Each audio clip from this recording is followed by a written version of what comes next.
तब रमया प्रार्थ्यमानेन, भगवती रमा ने प्रार्थना की कि प्रभु आप जीवों को और सुलभ हो जाइए। तब सत्यलोक के ऊपर, प्रकृति मंडल की सीमा के भीतर ही ब्रह्मलोक के ऊपर भगवती लक्ष्मी जी की प्रार्थना पर भगवान ने त्रिपाद विभूति वैकुंठ की एक ब्रांच खोल दी, एक शाखा। उस शाखा का नाम हुआ रमा वैकुंठ। क्या नाम हुआ? रमा वैकुंठ। रमया प्रार्थ्यमानेन, लक्ष्मी जी ने प्रार्थना की इसलिए वो वहां वैकुंठ प्रकट हो गया, रमा वैकुंठ हो गया। भगवान बोले अब तो सुलभ हो गए हम।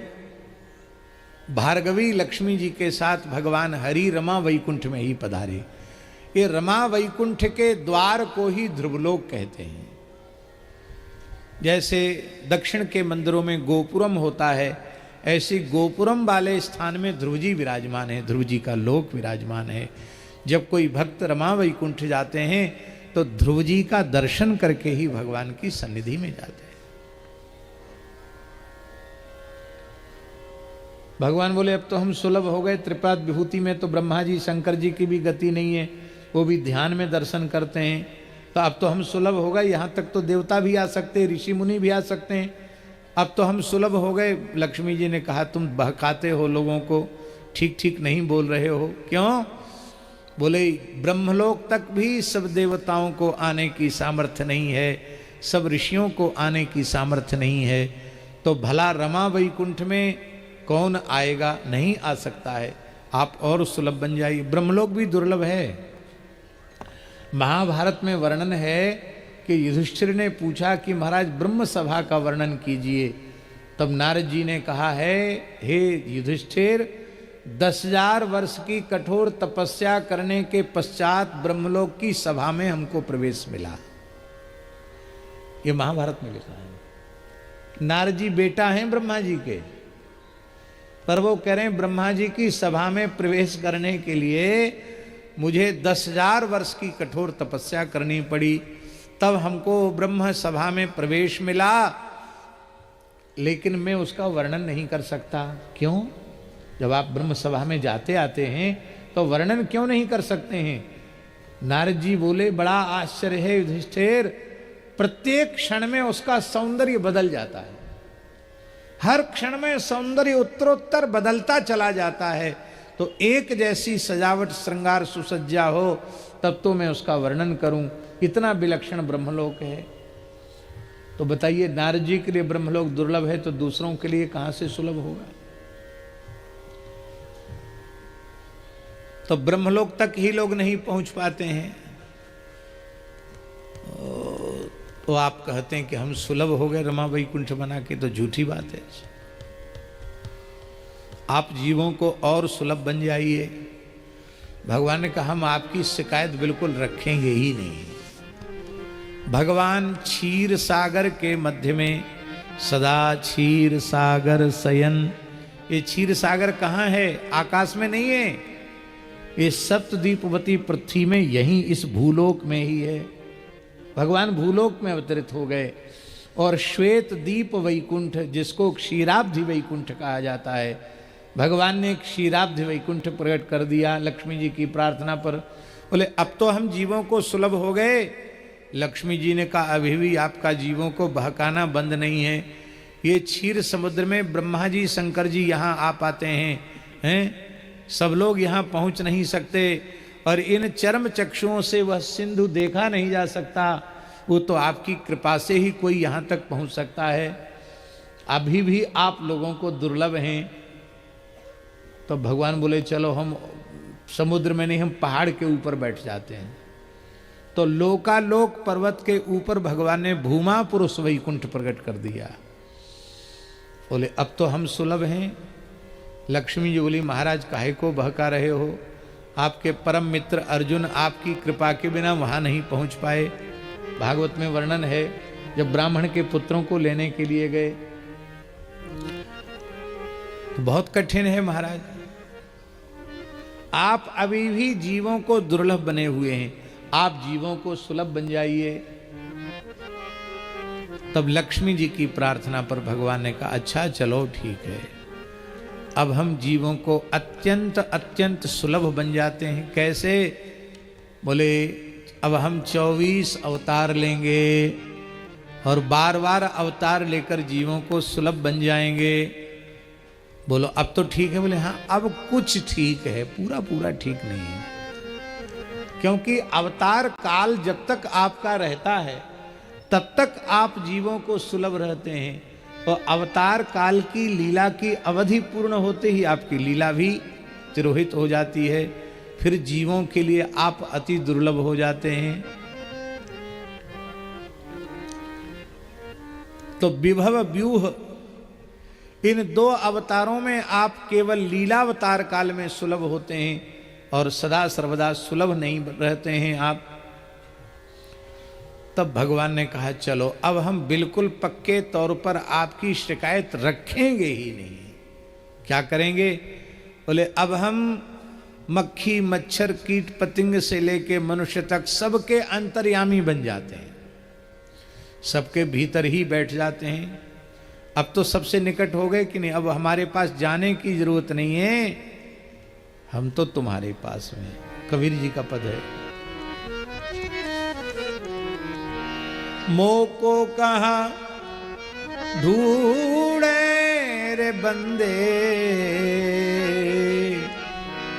मैं तो हूं तेरे पास में। मोको कहा ढूंढे रे बंदे, मैं तो हूं तेरे पास में। ना मंदिर में ना मस्जिद में ना कावे कैलाश में, जहां पे खोजो वहीं मिलूंगा, एक पल की तलाश में।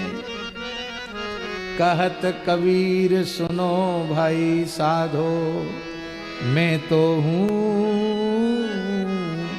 विश्वास में।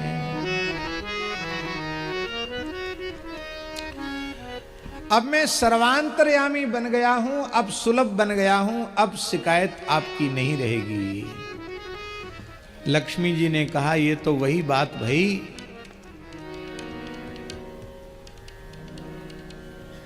कि जुगल शरण जी को लगी प्यास।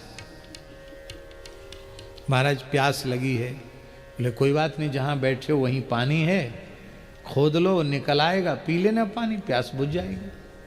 बात तो झूठी नहीं है, बात तो सही है, जहां आप बैठे हैं वहीं जल है। लेकिन कितने खोदने पर मिलेगा? यहाँ तो बिहार है, गंगा जी का किनारा है, यहाँ शायद जल्दी मिल जाएगा। अच्छा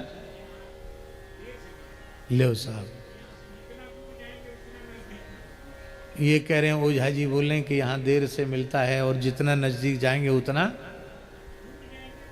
हाँ दूर जाएंगे तो जल्दी पानी मिलेगा। और कहीं मारवाड़ में हो तो,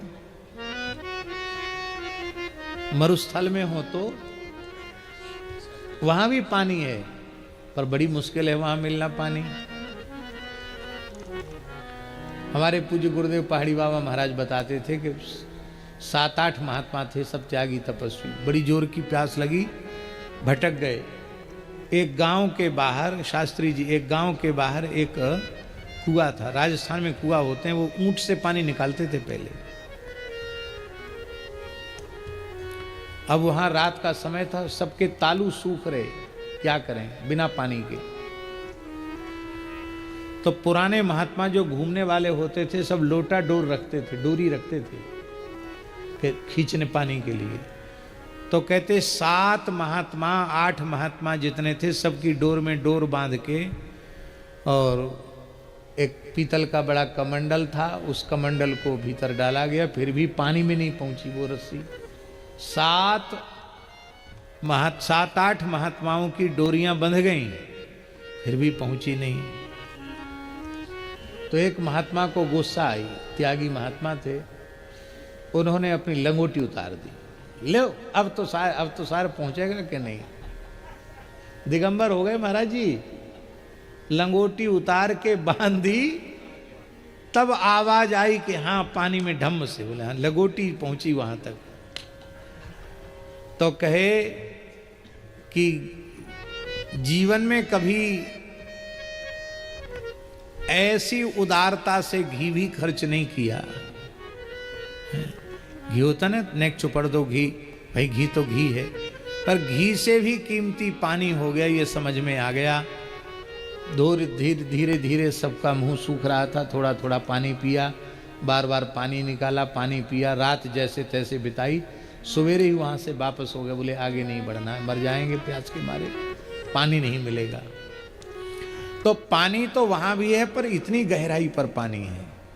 ऐसे ही हमारे प्रभु भीतर अंतर्यामी रूप में बैठे हैं, पर यम नियम आसन प्राणायाम प्रत्याहार धारणा ध्यान आदि समाधि अष्टांग योग का अभ्यास करते करते समाधि तक पहुंचना पड़ेगा।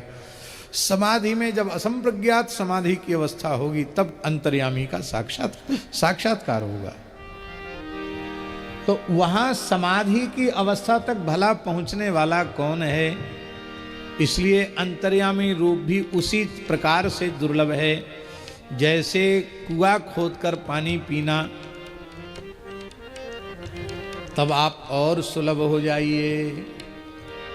भगवान ने कहा अब लक्ष्मी जी अब समझ गए हम, आप हमको बिल्कुल सस्ता बनाना चाहती हैं, एकदम सस्ता बनाना चाहती हैं। लक्ष्मी जी बोली सस्ते हो जाओगे तभी सबके काम आओगे, बहुत महंगे रहोगे तो किसी के मतलब के नहीं रहोगे। तब श्री ठाकुर जी ने अर्चावतार स्वीकार कर लिया। शालिग्राम रूप में भगवान प्रकट हो गए, श्री दुल्हा सरकार के रूप में भगवान प्रकट हो गए, श्री कनक भवन बिहारिणी बिहारी जी के रूप में प्रकट हो गए, श्री जानकी नाथ जी के रूप में प्रकट हो गए। अर्चावतार के रूप में साक्षात श्री ठाकुर जी विराजमान है। तो लक्ष्मी जी ने ही अवतार के लिए भगवान को प्रेरित किया है और अर्चावतार के रूप में सब जीवों को अत्यंत सुलभ